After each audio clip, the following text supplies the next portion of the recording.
En las montañas de la locura, de Howard Phillips Lovecraft.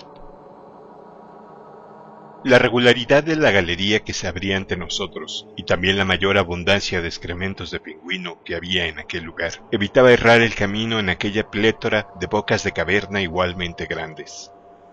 No obstante, decidimos volver a dejar un rastro de trozos de papel si se presentaban complicaciones, pues ya no podíamos esperar guiarnos por las huellas dejadas en el polvo. Al reanudar la marcha iluminamos en varios puntos las paredes del túnel y nos quedamos atónitos al percibir el cambio tan radical que se apreciaba en los bajorrelieves de esta parte del corredor. Apreciábamos naturalmente la notable decadencia de las esculturas de los primordiales en el periodo en que abrieron el túnel, y ya habíamos observado la mediocre artesanía de los arabescos en los tramos que habíamos dejado atrás. Pero ahora, en aquella profunda sección de más allá de la caverna, se advertía una sutil diferencia que resultaba inexplicable. Una diferencia en su naturaleza básica, distinta de la merma de calidad que suponía tan profunda y calamitosa degradación de la habilidad de los artesanos, y que resultaba inesperada en vista de lo que habíamos observado anteriormente. Estas nuevas y degeneradas tallas eran toscas, burdas y totalmente carentes de delicadeza en los detalles. La talla tenía una profundidad exagerada y formaba franjas que seguían la tónica general de los pocos medallones de las secciones anteriores, pero la altura de los relieves no llegaba hasta el nivel de la superficie general. A Danforth se le ocurrió que se trataba de una talla superpuesta, una especie de palimpsesto añadido después de borrar el diseño primitivo. Era todo ello de naturaleza decorativa y convencional, y el diseño consistía en burdas espirales y ángulos que se ajustaban rudamente a la tradición matemática del quintil conservada por los primordiales, asemejándose más a una parodia que a la perpetuación de una tradición. No podíamos quitarnos de la cabeza que algún elemento sutil pero profundamente extraño se había añadido a los principios estéticos en que se apoyaba la técnica. Un elemento extraño, supuso Danforth, culpable de la elaborada sustitución. Era un arte parecido al que habíamos llegado a reconocer como el de los primordiales, pero también desazonadoramente distinto, y me recordaba pertinazmente cosas híbridas, como las torpes esculturas de Palmira, moldeadas de la manera romana. Que otros habíamos estudiado la franja de tallas lo insinuaba el hecho de que viéramos en el suelo, delante de uno de los medallones más característicos, una pila gastada de linterna. Como quiera, no podíamos perder mucho tiempo estudiando aquello. Reanudamos la marcha después de una ojeada, pero iluminando frecuentemente las paredes para ver si podía apreciarse algún otro cambio en la decoración. No vimos nada parecido, aunque los bajorrelieves escaseaban en las partes como resultado de las muchas bocas de túneles que se abrían para dar paso a las galerías laterales de suelo alisado. El número de pingüinos disminuyó, aunque nos pareció percibir vagamente un coro infinitamente lejano de graznidos que llegaban desde las profundidades de la tierra. El nuevo e inexplicable hedor se había hecho abominablemente penetrante, y apenas podíamos notar indicios del otro olor innominado. Algunas nubecillas de vapor visibles ante nosotros indicaban los crecientes contrastes de temperaturas y la relativa cercanía de los acantilados sin sol del gran abismo. Y entonces, de súbito, vimos ciertos obstáculos en el pulido suelo delante de nosotros, obstáculos que con toda seguridad no eran pingüinos, y encendimos la segunda linterna para asegurarnos de que aquellos objetos permanecían inmóviles. Llego otra vez a un punto en el que me resulta muy difícil proseguir. Ya debería estar endureciendo a estas alturas, pero ciertas experiencias y suposiciones hieren demasiado hondamente para cicatrizar y dejan la memoria tan sensibilizada que los recuerdos nos hacen volver a vivir el pasado horror. Vimos, como he dicho, ciertos obstáculos en nuestro camino sobre el polido suelo, y puedo decir que, casi al mismo tiempo, nuestro olfato se vio invadido por una curiosa acentuación de aquel extraño hedor, ahora claramente mezclado con la fetidez indecible de los que nos habían precedido. La luz de la segunda linterna no nos dejó dudas acerca de qué objetos obstruían el camino, y únicamente nos atrevimos a acercarnos a ellos, porque advertimos, incluso a distancia, que ya estaban tan lejos de poder hacer mal alguno, como los 6 ejemplares de la misma especie que desenterramos de los abominables túmulos coronados por estrellas del campamento del Lake. Estaban efectivamente tan incompletos como la mayor parte de los que desenterramos, aunque por el charco espeso y de color verde oscuro que se estaba formando en torno a ellos, era evidente que su mutilación era infinitamente más reciente. Parecía no haber sido 4 de ellos, mientras que los boletines de Lake indicaban que el grupo que nos había precedido estaba formado por no menos de 8. Fue completamente inesperado encontrarlos en aquel estado, y nos preguntamos qué clase de siniestro combate se había desarrollado en medio de la oscuridad. Los pingüinos, cuando se les ataca en grupo, se defienden ferozmente con el pico, y el oído nos decía ahora que había un criadero no lejos de allí. ¿Acaso quienes nos precedieron habían alborotado un lugar así, provocando una persecución asesina? Los obstáculos que teníamos ante nuestro camino no lo hacían pensar así, pues los picos de los pingüinos difícilmente podrían haber causado en los duros tejidos que Lake diseccionara tan terribles destrozos como los que ahora podíamos ver al aproximarnos. Además, las enormes aves ciegas que habíamos visto parecían singularmente tranquilas. ¿Se habría producido entonces una lucha entre aquellos otros y había que achacar el daño a los 4 que faltaban? En este caso, ¿dónde se hallaban? Estaban cerca de allí representando una amenaza inmediata para nosotros. Fuimos mirando con cierto temor algunas de las bocas del túnel por las que pasábamos, según avanzábamos con paso lento y receloso. Cualquiera que fuese el conflicto, esto había sido lo que ahuyentó a los pingüinos incitándolos a desacostumbradas correrías.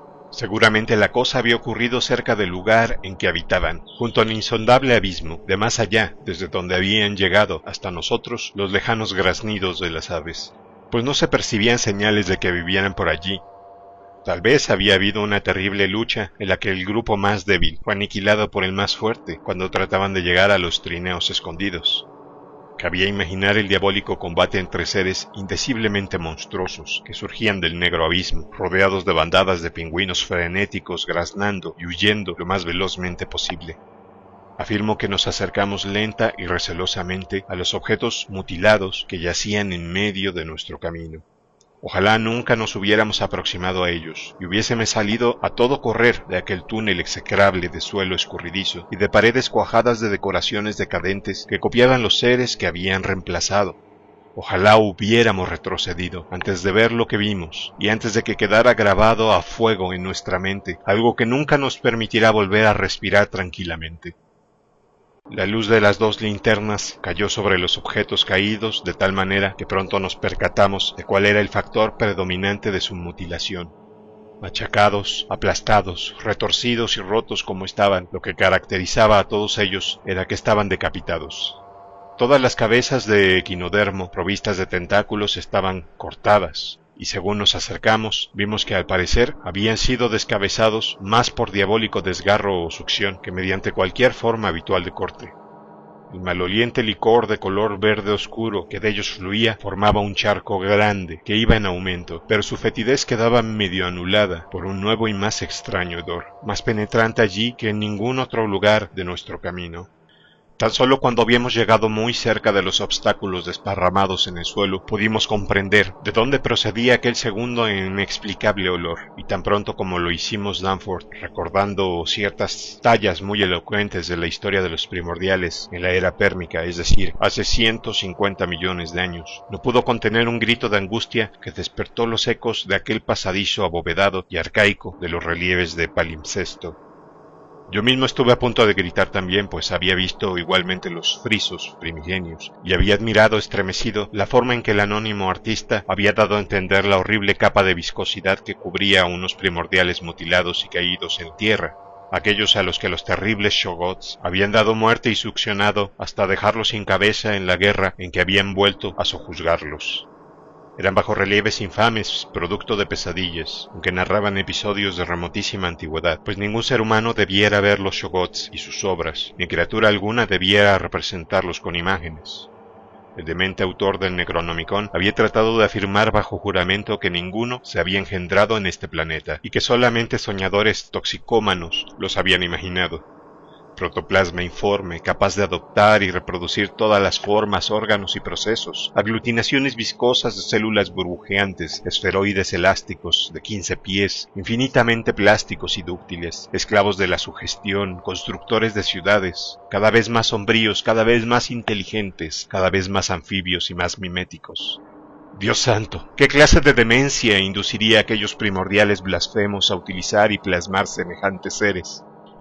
Fue entonces cuando Danforth y yo vimos aquella negra viscosidad de recentísimo brillo y de iridiscentes reflejos que se pegaba espesamente a los cuerpos descabezados, tornándose el ambiente horriblemente apestoso, con aquel nuevo y desconocido hedor, cuyo origen solamente una mente enferma podía imaginar.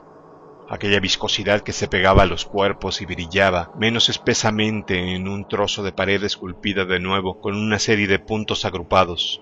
Entonces cuando comprendimos lo que era el terror cósmico en toda su insondable profundidad. No fue el miedo a aquellos 4 seres que faltaban, pues demasiado sospechábamos que no volverían a hacer daño. Pobres diablos. Al fin y al cabo no eran seres malignos en su especie. Eran los hombres de otra era, de otro orden de cosas. La naturaleza les había gastado una broma infernal, como se la gastara a otros cualesquiera cuya locura, dureza de sentimientos o crueldad lleve lo sucesivo a excavar en aquel horrendo desierto polar, muerto o dormido. Aquel fue su trágico destino. Ni siquiera habían sido salvajes, pues, ¿qué habían hecho? Aquel pasmoso despertar en el frío de una época desconocida, tal vez la acometida de una manada de cuadrúpedos peludos taladrando furiosamente, y una aturdida defensa contra ellos, y los igualmente frenéticos simios blancos con extrañas envolturas y aditamentos. Pobre Lake, pobre Gidney y pobres primordiales. Científicos hasta el final, ¿qué hicieron ellos que no hubiéramos hecho nosotros en su lugar? Santo Dios, qué inteligencia y qué tenacidad, qué manera de enfrentarse con lo increíble, igual que aquellos parientes y antepasados suyos que se habían enfrentado también con cosas casi igualmente extrañas. Animales radiados, plantas, monstruos, semillas de estrellas, no sé qué habían sido, pero ahora eran hombres. Habían atravesado los helados picos en cuyas templadas laderas se habían entregado tiempo atrás al culto, las mismas laderas que habían recorrido antaño entre helechos herbóreos. Habían descubierto su ciudad muerta e inmóvil bajo el peso de la maldición, y habían interpretado el relato esculpido de sus tiempos postreros, como habíamos hecho nosotros. Habían tratado de llegar hasta congéneros vivos en profundidades míticas de una negrura jamás vislumbrada. ¿Y qué habían encontrado? Todo esto pensábamos Danforth y yo, mientras contemplábamos aquellas formas descabezadas y cubiertas de viscosidad, para mirar después las tallas palipsetas y los malignos grupos de puntos frescos en la pared. Y al mirar comprendimos lo que debió de triunfar y sobrevivir en las profundidades de la ciclópea ciudad acuática, de aquel abismo sumido en una noche eterna y rodeado de pingüinos, del que comenzaba a subir una siniestra y rizada neblina blanca, como respondiendo al grito nervioso de Danforth. La sorpresa que había supuesto reconocer la monstruosa viscosidad y la decapitación de aquellos seres nos había dejado a los dos convertidos en estatuas inmóviles y mudas, y solamente en el curso de posteriores conversaciones descubrimos la idéntica naturaleza de nuestros pensamientos en aquellos instantes. Nos pareció haber permanecido allí durante milenios, pero en realidad no fueron más de unos 15 segundos. Aquella neblina pálida y odiosa ascendía rizándose, como impulsada por algún volumen más alejado que también avanzada, y luego llegó el sonido que desbarató gran parte de lo que acabábamos de decir, y al hacerlo nos libró del sortilegio y nos permitió recorrer alocadamente, entre desconcertados pingüinos que no cesaban de graznar, el camino de vuelta a la ciudad, a través de pasadizos megalíticos inmersos en el hielo, hasta llegar al gran espacio circular abierto, y luego subir por la arcaica rampa en espiral para tratar frenéticamente de salir al aire puro de fuera y a la luz del exterior. El nuevo sonido a que me he referido desbarató, como he dicho, buena parte de lo que habíamos decidido, porque fue lo que la disección del desgraciado Lake nos había inducido a atribuir a lo que dábamos por muertos. Era, me dijo Danforth después, exactamente lo mismo que él había oído de forma infinitamente apagada cuando se hallaba en aquel lugar de más allá de recodo del callejón situado por encima del nivel glacial. Y desde luego recordaba estremecedoramente los silbidos del viento que los dos habíamos oído en torno a las encumbradas cuevas de las montañas. A riesgo de parecer pueril, añadiré algo más, aunque no sea más que por la sorprendente forma en que las impresiones de Danforth encajaron con las mías. Naturalmente la lectura de los mismos libros fue los que nos preparó para llegar a tales interpretaciones, aunque Danforth ha apuntado algunas raras nociones acerca de fuentes insospechadas y prohibidas que Poe pudo consultar cuando escribió su Arthur Gordon Pym hace ya un siglo. Se recordará que en esa fantástica narración hay una palabra de significado desconocido pero terrible y prodigioso: una palabra relacionada con la Antártida, y que gritan eternamente las gigantescas aves de fantasmal blancura en el centro de esa malévola región. Tekelili, Tekelili.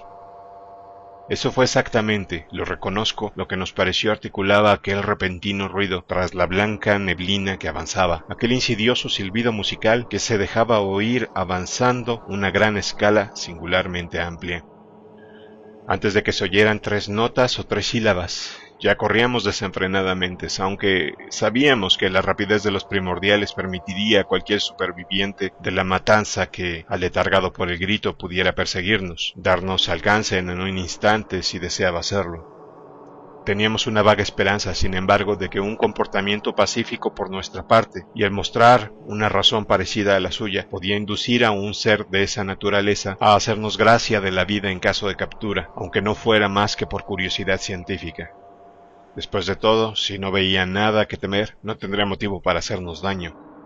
Como quiera que ocultarnos habría resultado fútil en aquella coyuntura. Enfocamos hacia atrás el rayo de la linterna mientras corríamos, con lo que vimos que la neblina se iba haciendo más útil. ¿Veríamos al final un ejemplar completo y vivo de aquellos otros? Una vez más llegó a nuestros oídos aquel silbido obsesivo y musical. Tekelili, Tekelili. Como observáramos entonces que le íbamos ganando terreno a nuestro perseguidor, se nos ocurrió que quizá estuviese herido, pero no podíamos arriesgarnos, pues estaba claro que venía tras de nosotros en respuesta al grito de Danforth, y no porque huyera de ninguna otra criatura. El tiempo acuciaba demasiado para vacilar, donde pudiera encontrarse aquel otro ser de pesadilla, menos concebible y menos mencionable, aquella masa apestosa nunca vislumbrada, que vomitaba viscoso protoplasma, cuya razón había conquistado el abismo y había expulsado a los colonizadores de la Tierra forzándonos a socavar de nuevo y a arrastrarse por las madrigueras de las montañas. No podíamos imaginarlo siquiera y nos causó un verdadero remordimiento dejar a aquel primordial, probablemente malherido y quizá único superviviente, a merced de una nueva captura y una suerte sin nombre. Gracias a Dios no cejamos en nuestra carrera. La rizada neblina había vuelto a espesarse y avanzaba a mayor velocidad, en tanto que los descarriados pingüinos graznaban espaldas nuestras y gritaban dando muestras de un pánico sorprendente, si teníamos en cuenta la escasa confusión que mostraron cuando los adelantamos. Una vez más recorrió aquel siniestro silbo la extensa escala de su música, Tekelili, Tekelili. Nos habíamos equivocado. Aquel ser no estaba herido, sino que se había detenido al encontrar los cuerpos de sus congéneres caídos y la diabólica inscripción viscosa encima de ellos.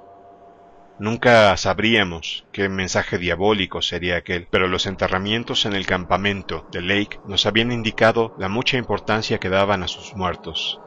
La linterna tan descuidadamente utilizada nos mostraba al frente la gran caverna en que convergían varias galerías, y celebramos perder de vista aquellas morbosas tallas palimpsestas que casi sentíamos incluso cuando apenas las veíamos. Otro pensamiento que nos inspiró la aparición de la caverna fue la posibilidad de despistar a nuestro perseguidor en tan confusa infinidad de galerías. Había en el espacio abierto varios pingüinos ciegos, y resultaba evidente que su temor del ente que se acercaba era extremado hasta el punto de no ser explicable.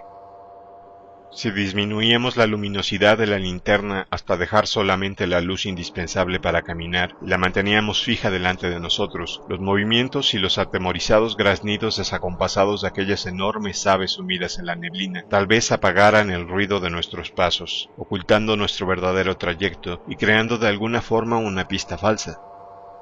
En medio de las inquietas volutas de bruma y de sus rizadas espirales, el deslustrado piso cubierto de cascotes del túnel principal, a partir de aquel punto, en contraste con las otras galerías morbosamente pulidas, no podía distinguirse con facilidad ni siquiera, por lo que nos era dado conjeturar, para los especiales sentidos que hacían que los primordiales pudieran prescindir de la luz, aunque solo parcialmente en casos de emergencia. De hecho, teníamos cierto temor de extraviarnos con las prisas, pues habíamos decidido naturalmente seguir derecho hacia la ciudad muerta, ya que las consecuencias de perdernos en aquellas desconocidas celdas de las montañas serían impensables. El hecho de que sobreviviéramos y saliéramos al exterior es prueba suficiente de que aquel ser se equivocó de túnel, en tanto que nosotros dimos providencialmente con el acertado. Los pingüinos por sí solos no hubieran podido salvarnos, pero en conjunción con la neblina parece que lo consiguieron. Nuestra buena estrella mantuvo las volutas de neblina lo bastante espesas en el momento crítico, pues estaban siempre agitadas y amenazando con desvanecerse totalmente. Y efectivamente, así lo hicieron durante un segundo antes de que saliéramos del repugnante túnel 2 veces tallado y llegáramos a la cueva, de tal manera que únicamente percibimos durante un instante y solo a medias el ser que nos perseguía, al lanzar una última y angustiada mirada hacia atrás antes de apagar la linterna y de mezclarnos con los pingüinos, con la esperanza de escapar a su persecución. Si la estrella que nos ocultó fue benigna, la que nos permitió ver a medias aquella criatura fue infinitamente cruel. Pues a esa relampagueante semivisión se debe la mitad del horror que desde entonces nos acosa. Lo que nos hizo volver la vista atrás fue el instinto inmemorial que impulsa al perseguido a investigar la naturaleza y rumbo del perseguidor, o tal vez un intento automático de responder a una pregunta subconsciente planteada por uno de nuestros sentidos. En medio de nuestra huida, con todas nuestras facultades centradas en el problema de cómo escapar, no nos encontrábamos en condiciones de observar y analizar los detalles, pero, aún así, las células latentes del cerebro debieron asombrarse ante el mensaje que les transmitía nuestro olfato. Más tarde comprendimos en qué consistía ese mensaje, que nuestra huida de la capa de viscosidad apestosa que cubría aquellos obstáculos acéfalos y la simultánea aproximación del ser que nos perseguía no había supuesto una sustitución de hedores, como por lógica cabía esperar. Junto a los que yacían en tierra había predominado aquella fetidez nueva e inexplicable, pero ahora ésta debía haber dado paso al hedor innominado asociado con los otros seres. Tal sustitución no había tenido lugar. Por el contrario, la nueva fetidez era ahora menos soportable por estar prácticamente sin diluir, y con cada segundo que pasaba se hacía más ponzoñosamente insistente. Así pues, volvimos la vista atrás al parecer simultáneamente, aunque sin duda el incipiente movimiento del uno provocó el del otro, y al hacerlo enfocamos con la luz de las linternas la neblina, entonces más útil, guiados por el ansia primitiva de ver todo lo posible y por el deseo, aunque menos primitivo igualmente inconsciente, de deslumbrar al ser que nos perseguía antes de apagar las linternas y escabullirnos entre los pingüinos del laberinto que se abría ante nosotros. ¡Qué desdichada acción! Ni el mismo Orfeo ni la esposa de Lot pagaron mucho más cara una mirada atrás. Y de nuevo oímos aquellas espavorosas notas de gaita que recorrían una extensa escala. Tekelili, tekelili. Más vale que hable francamente, aunque me siento incapaz de hacerlo con claridad al decir qué es lo que vimos, si bien en aquel momento pensamos que nunca lo admitiríamos, ni siquiera el uno al otro. Las palabras que llegarán al lector no podrán ni siquiera dar una idea de lo espantable naturaleza de lo que vislumbramos. Validó tan totalmente nuestra capacidad de discernimiento que me maravilla que conserváramos juicio suficiente para apagar las linternas, como habíamos decidido hacer, y correr por el túnel que conducía a la ciudad muerta. Debió ser el instinto lo que nos sacó del aprieto, tal vez mejor de lo que hubiera podido hacer el raciocinio, aunque, si fue eso lo que nos salvó, pagamos un alto precio por ello. Desde luego, juicio no nos queda mucho. Danforth estaba totalmente desquiciado, y lo primero que recuerdo del resto de nuestro recorrido es el canturreo maquinal de mi compañero, su letanía incoherente en la cual solamente yo, entre todos los seres humanos, podía encontrar algo que no fuera inoportuna demencia. Resonaba con ecos gangosos entre los graznidos de los pingüinos, reverberando en las bóvedas más lejanas y en las desiertas galerías que por fortuna habíamos dejado atrás. No comenzó a canturrear inmediatamente, o de lo contrario no hubiéramos estado vivos y corriendo como locos. Tiemblo a pensar en la diferencia que nos hubiera supuesto una reacción ligeramente distinta por su parte.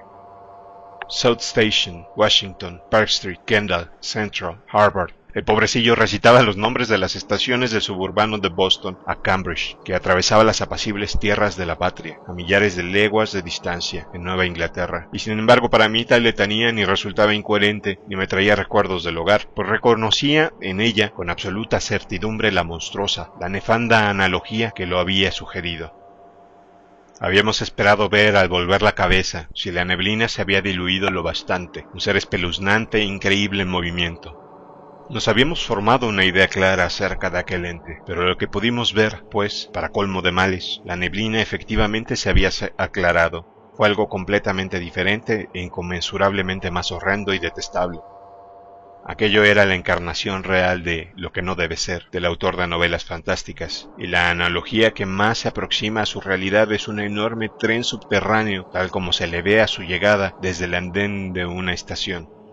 La negra y voluminosa parte delantera surgiendo colosalmente de la infinita distancia subterránea, constelada de lucecillas de colores y llenando la prodigiosa oquedad como llena un émbolo un cilindro. Pero no nos hallábamos en un andén del metro, estábamos en medio de la vía mientras aquel maleable columna de negra y fétida iridiscencia de pesadilla, resumando apresuradamente contra las paredes del túnel, avanzaba por el recodo de 15 pies de anchura, cobrando infernal velocidad y empujando ante ella una vorágine de desviados vapores emanados del abismo.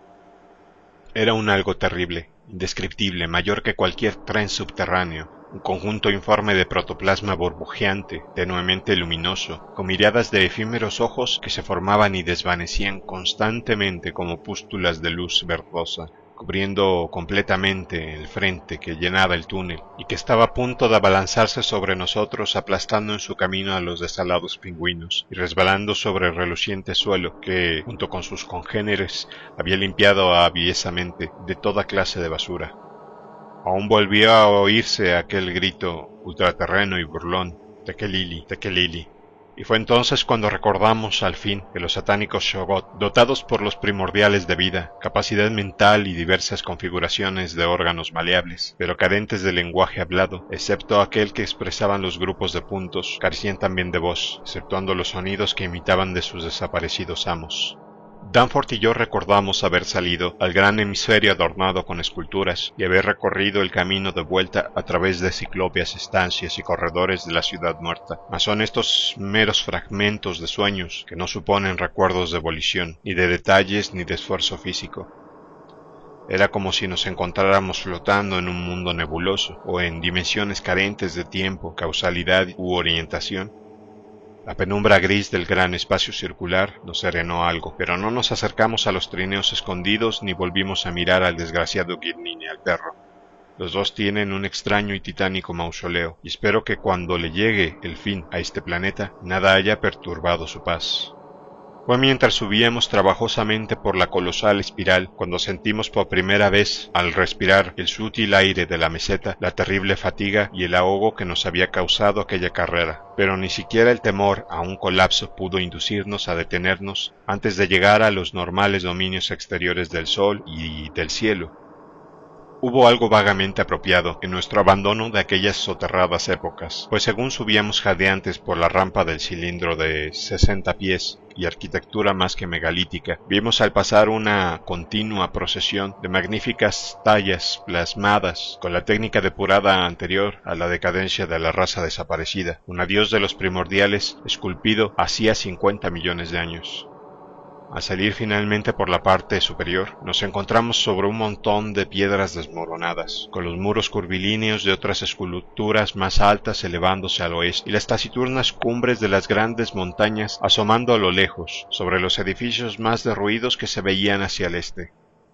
El bajo sol antártico de medianoche asomaba rojizo al sur por encima del horizonte, mirándonos a través de agrietadas ruinas. La tremenda antigüedad y falta de vida de aquella ciudad de pesadilla parecían más crudas en contraste con cosas relativamente conocidas y habituales, como los detalles del paisaje polar. Arriba, el cielo era una masa convulsa y opalescente de tenues vapores helados, y el frío se nos agarraba a las entrañas. Soltamos cansadamente las bolsas del equipo, a las que nos habíamos aferrado de forma instintiva durante nuestra desesperada huida, y nos abotonamos las ropas de abrigo con vistas a la bajada del escabroso montón de piedras y al recorrido a través del antiquísimo laberinto pétreo hasta las laderas en que nos aguardaba el aeroplano. De lo que nos había hecho huir de aquella secreta y arcaica oscuridad de la tierra, nada dijimos. En menos de un cuarto de hora encontramos la empinada cuesta, probablemente antigua escalinata, que conducía a las estribaciones por las cuales habíamos bajado, y pudimos ver el bulto oscuro del aeroplano entre las ruinas diseminadas por la pendiente que teníamos delante. Como a medio camino nos detuvimos unos instantes para recobrar el aliento, y volvimos la cabeza para contemplar una vez más el fantástico y desordenado conjunto de pétreas siluetas que se veían a nuestros pies, recortadas misteriosamente una vez más contra un occidente desconocido.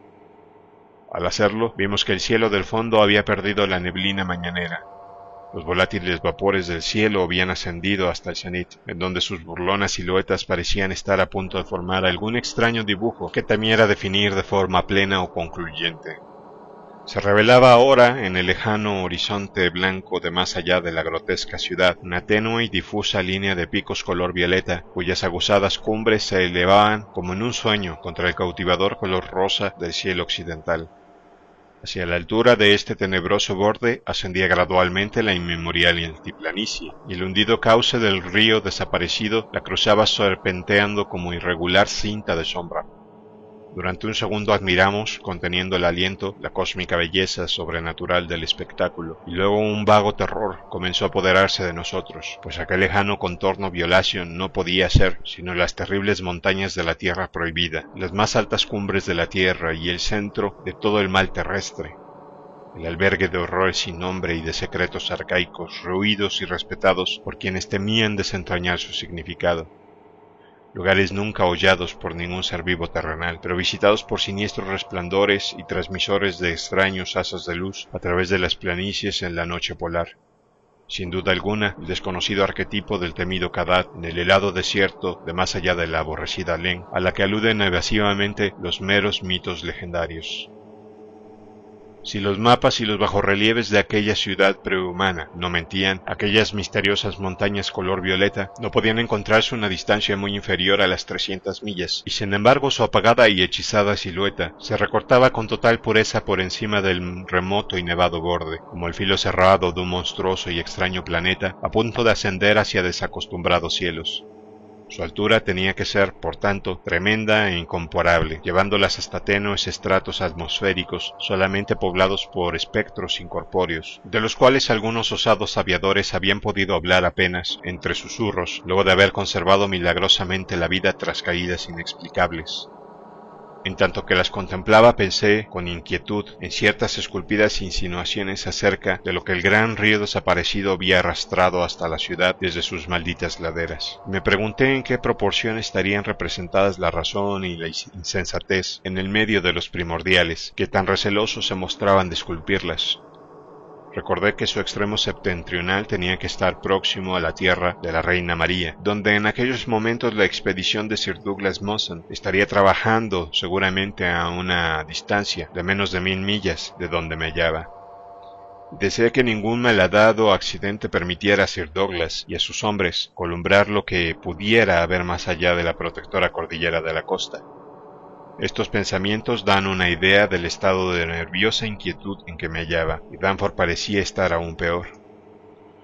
No obstante, mucho antes de dejar atrás las ruinas en forma de estrella y de llegar junto al aeroplano, nuestros temores pasaron a sentarse en la cadena inferior, pero suficientemente elevada, que tendríamos que cruzar. Desde aquellas laderas, las que se alzaban negras y cubiertas de ruinas, desnudas y horribles, contra el este, volvían a recordarnos las extrañas pinturas asiáticas de Nicholas Roerich, y cuando pensamos en los pavorosos entes amorfos que podían haber ascendido reptando y esparciendo su hedor hasta lo más altos de los horadados pináculos, no pudimos evitar estremecernos ante la perspectiva de sobrevolar de nuevo aquellas bocas de cueva abiertas al cielo, en las que el vendaval gemía con malignos silbidos musicales que cubrían una escala de desacostumbrado alcance. Y para empeorar las cosas percibíamos claras señales de niebla en torno a varias de las cumbres, como debió verlas el desgraciado Lake cuando se equivocó al tomarlas por volcanes, y pensamos estremecidos en aquella otra neblina de la que acabábamos de escapar, en aquella neblina y también en el blasfemo abismo, generador de horrores, del que procedían todos aquellos vapores. Todo estaba en orden en el aeroplano, nos vestíamos torpemente las gruesas pieles de vuelo. Danforth puso en marcha el motor sin dificultad, despegamos suavemente y volamos por encima de aquella ciudad maldita. Bajo nosotros los ciclópeos edificios arcaicos aparecían diseminados, como los vimos la primera vez. Comenzamos a ganar altura y a virar para probar el viento antes de enfilar la garganta. A grandes alturas debía haber una gran perturbación atmosférica, pues las nubes de polvo de hielo del cenit se retorcían formando toda clase de extrañas figuras. Pero a 24.000 pies, la altura que necesitábamos alcanzar para pasar por el desfiladero, encontramos condiciones de vuelo favorables. Al aproximarnos a las puntiagudas cumbres, volvimos a oír los extraños silbidos del viento. Vi que las manos de Danforth temblaban sobre las palancas de mando. Aunque un simple aficionado, pensé que en aquel momento tal vez fuera yo mejor que él para gobernar el avión, al cruzar la cordillera volando en la vecindad de aquellos picachos, y cuando le hice señas para que cambiáramos de asiento, Danforth no protestó. Traté de poner en práctica toda mi escasa pericia y el control de mí mismo y dirigí la mirada hacia el trozo de cielo rojizo que asomaba por entre las paredes del desfiladero, negándome decididamente a prestar atención a los jirones de niebla de las cumbres y deseando tener taponados los oídos, como los marineros de Ulises al pasar cerca de las costas de las Sirenas para no oír los inquietantes silbidos del viento. Pero Danforth, relevado de su tarea como piloto y excitado de forma peligrosa, no podía estarse quieto. Sentí cómo se volvía una y otra vez para mirar hacia atrás, a la terrible ciudad que se iba alejando, hacia adelante en dirección a las cumbres horadadas por las cuevas y los cubos que se adherían a ellas como moluscos, hacia un lado para contemplar el adusto mar de laderas salpicadas de bastiones, y hacia arriba para mirar al cielo, en que hervían nubes de grotesca configuración. Fue entonces, en el momento que yo trataba de atravesar sin peligro la garganta, cuando sus dementes gritos estuvieron a punto de provocar un desastre al hacerme perder el control de los mandos y manejarlos torpemente durante unos instantes. Un segundo más tarde, venció mi decisión y cruzamos la garganta sin novedad, pero temo que Danforth ya nunca vuelva a ser el de antes. He dicho que Danforth se negó a decirme qué postrero horror le hizo gritar tan insensatamente, horror que estoy seguro de ello es el principal responsable de su actual crisis nerviosa. Conversamos a voces a ratos, dominando los silbidos del viento y el ruido del motor. Una vez que logramos llegar al otro lado de la cordillera y fuimos descendiendo lentamente camino del campamento, pero tales retazos de conversación versaron principalmente sobre las promesas que habíamos hecho de guardar el secreto al abandonar aquella ciudad muerta de pesadilla. Habíamos convenido en que había ciertas cosas que el público no debía saber ni comentar a la ligera. Y no hablaría ahora de ellas si no fuera por la necesidad de hacer abortar la expedición de Starkweather Moore y otras expediciones cueste lo que cueste. Es absolutamente necesario para la paz y la seguridad de la humanidad que algunos rincones oscuros y muertos, algunas profundidades insondables de la Tierra, no sean perturbados. No sea que ciertas adormecidas anomalías recobren vida activa y ciertas obscenas supervivencias salgan reptando de sus oscuras guaridas para lanzarse a nuevas y mayores conquistas. Todo cuanto Danforth ha insinuado es que aquel horror final no fue sino un espejismo. Dice que nada tuvo que ver con los cubos y cavernas de aquellas montañas horadadas por innumerables oquedades hechas como por gusanos, de aquellas montañas de la locura plagadas de ecos y vapores que habíamos cruzado, sino que fue un atisbo diabólico y único de lo que habíamos allende aquellas otras montañas del oeste y de color violeta y coronadas por bullentes nubes, montañas que los primordiales habían rehuido y temido. Es muy probable que todo ello fuera una pura ilusión nacida de la tensión que habíamos padecido y del espejismo causado el día anterior cerca del campamento de Lake, cuando vimos sin poder reconocerla la ciudad muerta del otro lado de la cordillera, pero para Danforth fue tan real que todavía padece su influencia. En raros momentos musita frases incoherentes y carentes de sentido relativas a la cima negra, el borde tallado, los proto-shogots, los cuerpos sólidos sin ventanas y de 5 dimensiones, el cilindro sin nombre, el faro interior, Yog-Sothoth, la primigenia gelatina blanca, el color llegado del espacio, las alas, los ojos de la oscuridad, la escalada lunar, lo original, lo eterno, lo inmortal, y otras extrañas concepciones, pero cuando recobra por completo el dominio de sí mismo lo niega todo, achacándolo a sus extrañas y macabras lecturas de años anteriores. Danforth es efectivamente uno de los pocos que se ha atrevido a leer de la primera a la última las páginas carcomidas del ejemplar del Necronomicon que se guarda bajo llave en la biblioteca de la universidad. A gran altura, cuando cruzamos la cordillera, el cielo se mostraba indudablemente corrompido por extraños vapores y enormemente perturbado, y aunque no viví en el cenit, puedo imaginar que los remolinos de polvo de hielo pudieron llegar a adoptar extrañas formas. La imaginación, sabedora de lo vivamente que las escenas distantes pueden reflejarse, refractarse y ampliarse a veces en tales capas de alborotadas nubes, bien pudo hacer el resto, y naturalmente Danforth no insinuó ninguno de estos horrores concretos, hasta después de que su memoria pudo inspirarse en pasadas lecturas. No es posible que le fuera dado ver tantas cosas con tan solo una fugaz ojeada. Por entonces todos sus desvaríos no pasaban de repetir una palabra única e insensata, de origen más que evidente. Tekelili, Tekelili. Fin.